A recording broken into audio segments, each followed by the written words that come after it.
Vivemos em uma sociedade em que, cada vez mais, observamos um fenômeno curioso e, ao mesmo tempo, preocupante: adultos que parecem não ter atravessado plenamente a transição da infância para a maturidade. Pessoas que, embora tenham idade cronológica de adultos, continuam apresentando atitudes e comportamentos que lembram muito mais uma criança do que alguém maduro.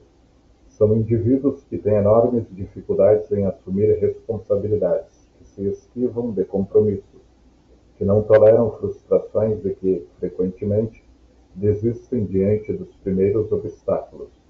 Encontramos também aqueles que demandam constantemente validação, cuidado excessivo e reconhecimento do outro, quase como se ainda estivessem na posição de uma criança diante dos pais.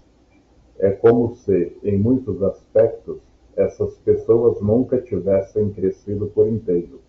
Vivem uma espécie de adolescência prolongada ou de infância não superada, tentando evitar os encargos da vida adulta. Mas a grande questão é: por que isso acontece? E mais, o que a psicanálise pode nos dizer sobre esse infantilismo que se prolonga na vida adulta?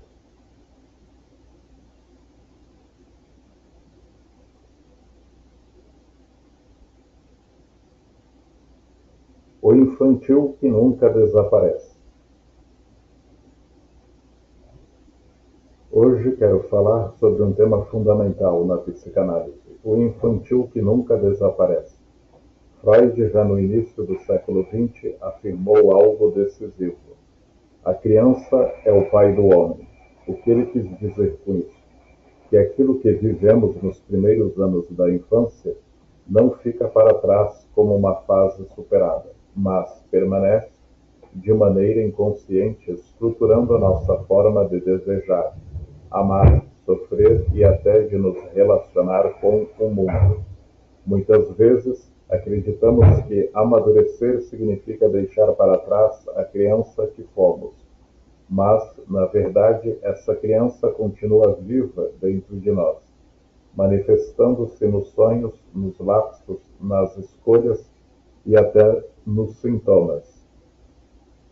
Freud e a permanência do infantil. Em sua obra, Freud mostra que as experiências infantis deixam marcas indeléveis. Ele nos diz: o inconsciente é atemporal. Isso significa que os desejos, fantasias e traumas infantis não envelhecem. Eles continuam ativos, influenciando nossa vida adulta, mesmo quando não temos consciência disso. Por isso podemos ser bem-sucedidos, maduros socialmente, profissionais respeitados, e ainda assim reagirmos diante de certas situações como verdadeiras crianças.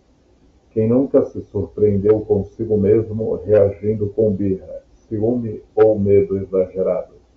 Esse é o infantil que insiste em se manifestar. Winnicott e a criança interior. Donald Winnicott, um dos grandes nomes da psicanálise, trouxe uma contribuição preciosa. Ele dizia: não existe bebê sem ambiente. Essa frase nos lembra que o bebê só sobrevive e só se constitui na relação com o outro, especialmente com a mãe ou figura de cuidado. Winnicott também nos fala do verdadeiro self, essa parte mais autêntica de nós que nasce na relação com um ambiente suficientemente bom. Quando esse ambiente falha, o sujeito pode desenvolver um falso self, uma adaptação excessiva ao que os outros esperam, perdendo contato com sua espontaneidade infantil. Mas reparem, para Winnicott, essa dimensão infantil não é algo negativo a ser eliminado. Pelo contrário, ela é a fonte da criatividade, do brincar, da capacidade de se encantar. O problema surge quando essa criança interior não encontra espaço para se expressar, ou quando domina completamente o adulto, impedindo-o de assumir responsabilidades. Lacan e a marca do desejo. Lacan, por sua vez, vai nos dizer que o sujeito é marcado desde sempre pela falta e pelo desejo. Ele afirma: o desejo do homem é o desejo do outro. Isso significa que, desde a infância, somos atravessados pelo olhar, pelas expectativas e pelo amor, ou pela falta dele, daqueles que nos cercam. Assim, o infantil nunca desaparece, porque o desejo nunca se fecha. Continuamos buscando, ao longo da vida adulta, algo que nos complete, que nos dê a sensação de plenitude que um dia imaginamos ter na infância. Mas, como Lacan lembra, essa completude é impossível e, justamente, dessa impossibilidade nasce o movimento do desejo. O infantil em nossa vida adulta. O infantil aparece de várias formas no cotidiano. Ele se mostra nas reações desproporcionais a pequenas frustrações, na busca incessante por validação e cuidado, como se o outro tivesse a obrigação de nos preencher, nos ciúmes exagerados, nas birras emocionais, nas idealizações amorosas, na dificuldade de sustentar compromissos ou de lidar com limites. Mas também aparece no lado positivo, na capacidade de brincar, de criar, de se encantar com o novo, na abertura para o inesperado, no riso espontâneo, na imaginação fértil, na curiosidade diante da vida. Ou seja, o infantil não é algo a ser eliminado, mas reconhecido e integrado. Portanto, quando dizemos que o infantil nunca desaparece, não estamos falando de uma falha no amadurecimento, mas de uma condição estrutural do ser humano. Sempre carregamos em nós a criança que fomos. A psicanálise não busca matar essa criança, mas escutá-la, entender suas demandas, seus medos, seus desejos, e dar um lugar simbólico a ela em nossa vida. Porque quando o infantil é negado, ele retorna de forma sintomática, em crises, em repetições, em comportamentos que nos surpreendem. Freud nos ensina que o inconsciente fala. Winnicott nos lembra que a criança interior precisa de espaço para viver. Lacan aponta que o desejo nunca se encerra. A pergunta que fica para nossa reflexão é: como você tem acolhido o infantil que vive em você? Será que ele tem sido uma fonte de criatividade e vitalidade? Ou será que, reprimido ou descontrolado, tem dificultado seu amadurecimento? Reconhecer o infantil em nós é, paradoxalmente, um passo fundamental para sermos adultos de verdade.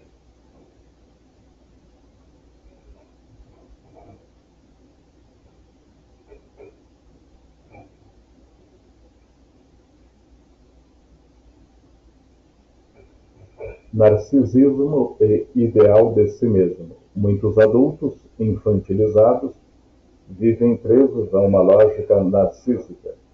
Desejam ser o centro das atenções. Querem receber sem dar. Esperam que o outro adivinhe suas necessidades sem precisar expressá-las de forma clara. Em outras palavras, esperam o mesmo cuidado incondicional que um bebê recebe da mãe.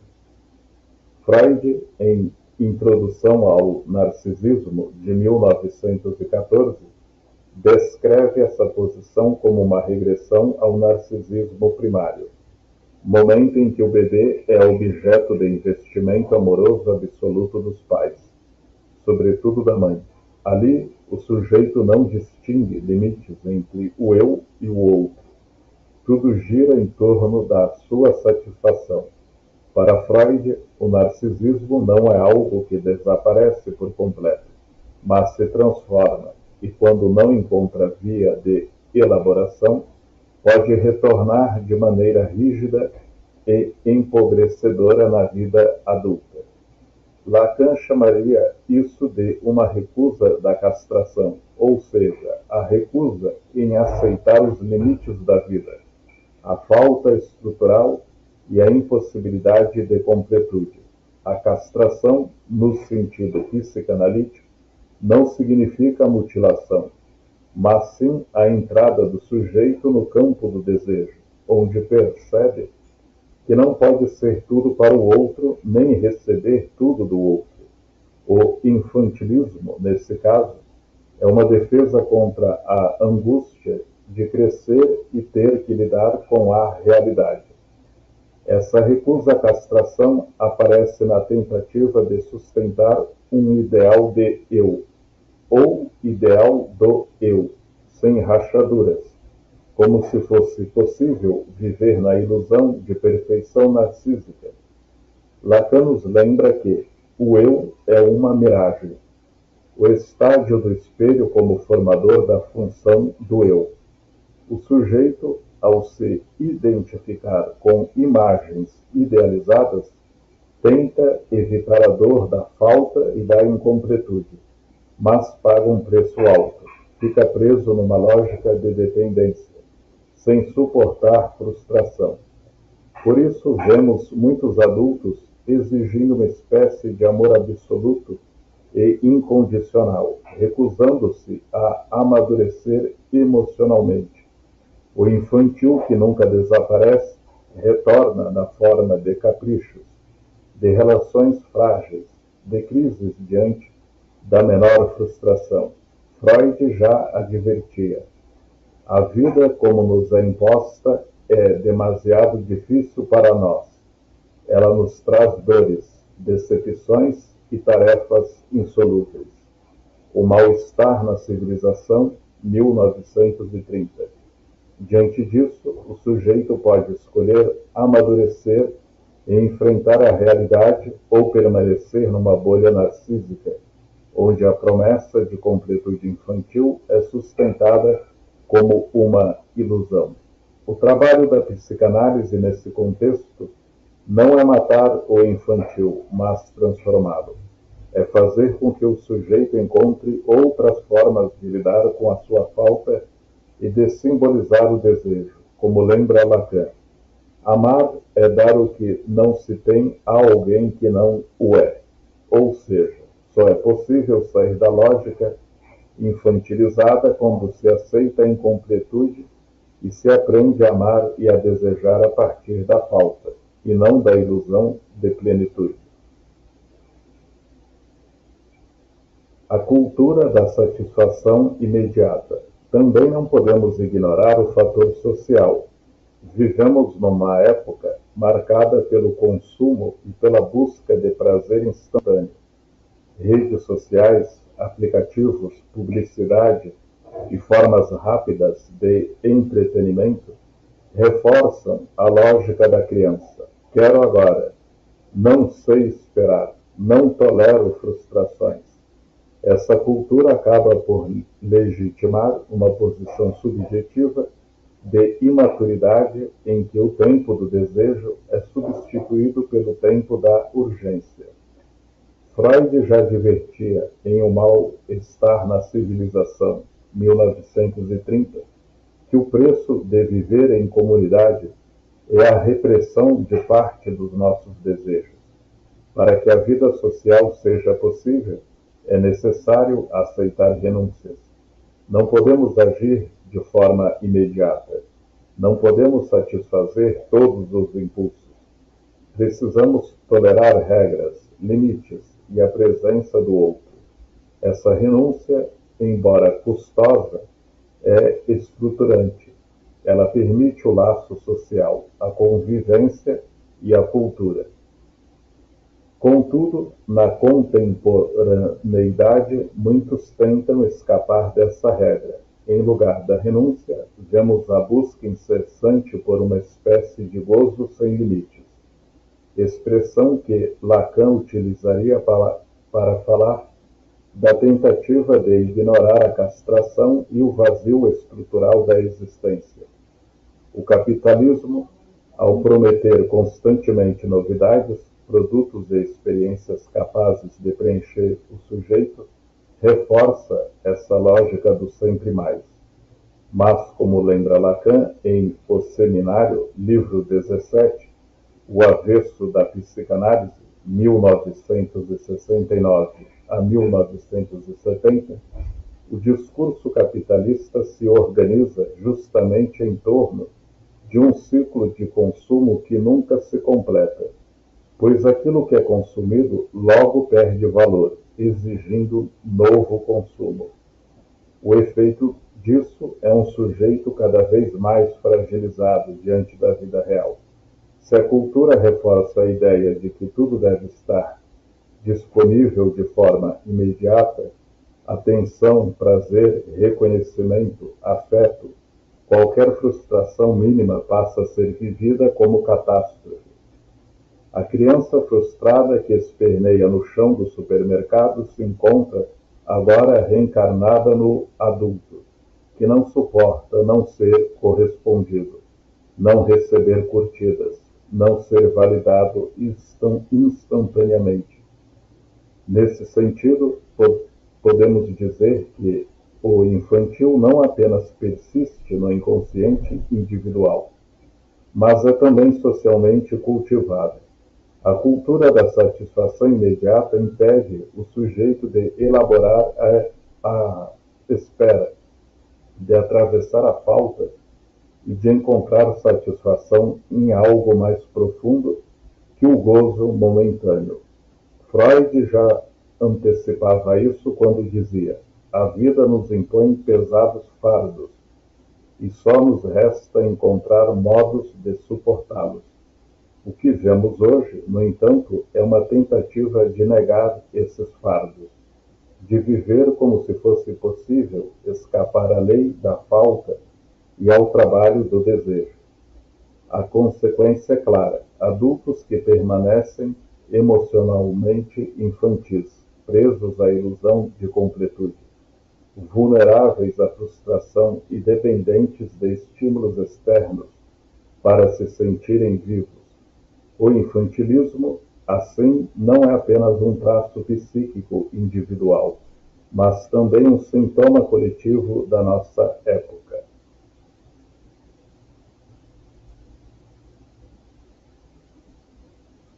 A dificuldade com as responsabilidades.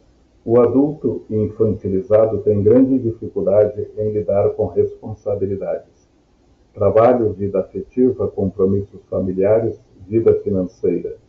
Não raro busca sempre alguém que assuma por ele o peso da decisão, que o sustente materialmente ou que lhe ofereça segurança emocional que não consegue construir por si mesmo. É comum, inclusive, observar situações em que, mesmo já tendo ultrapassado a juventude, o sujeito permanece numa relação de dependência com os pais, como se ainda fosse uma criança que precisa ser cuidada. Essa dificuldade pode ser entendida na psicanálise como uma resistência em ocupar o lugar simbólico de adulto no mundo. O amadurecimento exige atravessar a castração, isto é, aceitar que não somos onipotentes, que o outro não pode suprir todas as nossas necessidades, que a vida implica falta e limites. Freud, em 3 ensaios sobre a teoria da sexualidade, 1905, já indicava que a maturidade está ligada à capacidade de renunciar a satisfações imediatas em favor de laços mais consistentes e sublimatórios. Quando essa passagem não se dá de forma elaborada, o sujeito permanece preso a formas regressivas de relação com o mundo. É como se permanecesse numa posição de filho eterno, buscando no outro, seja o parceiro amoroso, os pais, ou até mesmo o Estado, a figura protetora e provedora. O psicanalista francês Jacques Lacan chamou atenção para esse ponto ao afirmar que a entrada na ordem simbólica é sempre atravessada pela função paterna, não no sentido literal do pai biológico, mas como função que introduz o limite, a lei e a responsabilidade. Quando essa função não se inscreve de forma estruturante, o sujeito pode resistir a assumir sua própria posição no laço social. Na prática, vemos isso em adultos que trocam de emprego constantemente, porque não suportam hierarquias, que sabotam relações amorosas diante de qualquer exigência de compromisso, que fogem das obrigações financeiras e vivem como se a vida fosse sempre provisória. São pessoas que, no fundo, querem usufruir dos benefícios da vida adulta, autonomia, liberdade, prazer, mas sem pagar o preço das responsabilidades que a acompanham. Erich Fromm, em O Medo, a Liberdade, 1941, descreve esse fenômeno como uma recusa em assumir a própria liberdade. Para ele, a maturidade é inseparável da capacidade de escolher e responder pelas consequências. O infantilismo, por outro lado, aparece como fuga, um desejo inconsciente de permanecer sob tutela, de não enfrentar a angústia de decidir, de não se confrontar com a solidão de ser responsável por si mesmo. Assim, podemos dizer que a dificuldade com as responsabilidades não é mera preguiça ou falta de vontade, mas um sintoma de algo mais profundo, a resistência a atravessar o processo de amadurecimento psíquico. O adulto infantilizado prefere se manter numa posição ilusória de segurança, mesmo que isso lhe custe a liberdade e a potência de viver plenamente. O papel da psicanálise. A psicanálise nos mostra que o infantilismo não é apenas uma questão de falta de maturidade ou de preguiça de crescer, como muitas vezes se supõe no senso comum. Trata-se, em muitos casos, de um sintoma, um modo de resposta subjetiva diante de um conflito não resolvido com a infância. Esse sintoma denuncia um apego excessivo às fantasias infantis de proteção, de onipotência e de completude, fantasias que nunca se apagam por inteiro, mas que precisam ser elaboradas para não se tornarem obstáculos à vida adulta. Freud, em seus escritos sobre a sexualidade infantil e a constituição do sujeito, mostrou que a infância marcada por experiências de prazer, desejo e frustração que moldam profundamente o inconsciente. O infantil nunca desaparece por completo. Ele permanece como traço, como resto psíquico, influenciando nossas escolhas, medos e repetições.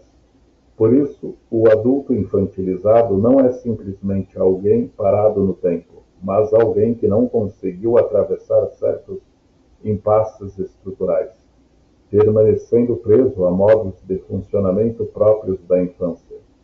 Lacan vai além e afirma que o amadurecimento só se torna possível quando o sujeito aceita a castração simbólica, isto é, quando reconhece que não existe completude, que não somos centro do universo, e que o outro, seja a mãe, o parceiro, a sociedade, não pode satisfazer todas as nossas demandas. Quando essa passagem não se dá, a pessoa tende a permanecer fixada na recusa da falta, o que se traduz em comportamentos marcados pelo narcisismo, pela dependência e pela intolerância à frustração. O trabalho analítico, nesse sentido, não busca matar a criança interior, mas sim integrá-la de maneira saudável. A psicanálise ajuda a reconhecer o infantil que habita em cada um de nós, os desejos de ser cuidado, protegido, amado incondicionalmente, mas também aponta para a necessidade de não nos deixarmos aprisionar por esse infantil. Como dizia Winnicott, é saudável que o adulto possa brincar como a criança, mas é trágico quando ele precisa viver como uma criança.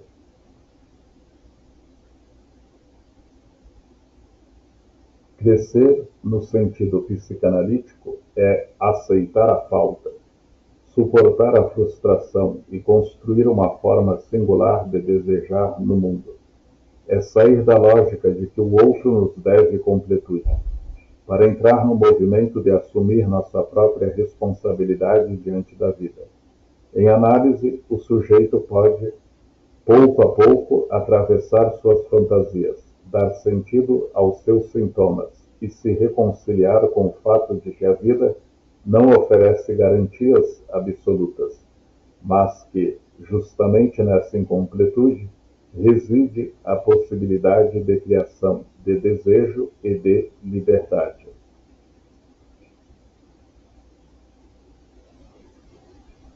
Ser adulto não significa matar a criança interior, mas também não significa viver refém dela. Significa poder brincar, sonhar, criar, mas sem abrir mão da responsabilidade de sustentar a própria vida. Significa integrar a dimensão lúdica e espontânea sem perder a capacidade de assumir compromissos, de lidar com perdas e de manter relações reais. O infantilismo que encontramos em tantos adultos de hoje é, em parte, um reflexo de nossa cultura. Uma sociedade que valoriza o consumo rápido, a satisfação imediata, a fuga da dor a qualquer custo. Vivemos cercados de estímulos que reforçam a lógica do quero agora, mas raramente somos preparados para lidar com o não, com o limite, com a espera. Assim, o infantilismo se torna não apenas um traço individual, mas um sintoma coletivo. Freud já havia nos mostrado que a vida em sociedade exige renúncias, que viver junto implica abrir mão de certas satisfações, aceitar a frustração e, em contrapartida, encontrar no convívio humano outras formas de prazer, de sentido e de criação. No entanto, quando esse pacto simbólico é recusado, o sujeito permanece preso a uma fantasia de completude, esperando do outro aquilo que só existiu de forma ilusória no colo materno. No fundo, o adulto infantilizado revela algo de todos nós, a dificuldade em aceitar que crescer implica abrir mão de ser tudo para alguém, abrir mão de um gozo sem limites e aceitar que a vida se constrói nesse espaço de tensão entre desejo e realidade. Como dizia Lacan, o desejo é a diferença entre a realidade e o gozo. E é nesse intervalo que a subjetividade se inventa. Ser adulto, portanto, é um ato de coragem, coragem de renunciar à onipotência, de assumir a falta, de reconhecer que não há garantias absolutas, mas é justamente nesse reconhecimento que nasce a possibilidade de uma vida mais autêntica, menos escrava das fantasias e mais comprometida com a construção de algo duradouro. Talvez o verdadeiro amadurecimento seja isso, aceitar a criança que habita em nós, mas sem deixar que ela dite as regras da nossa existência.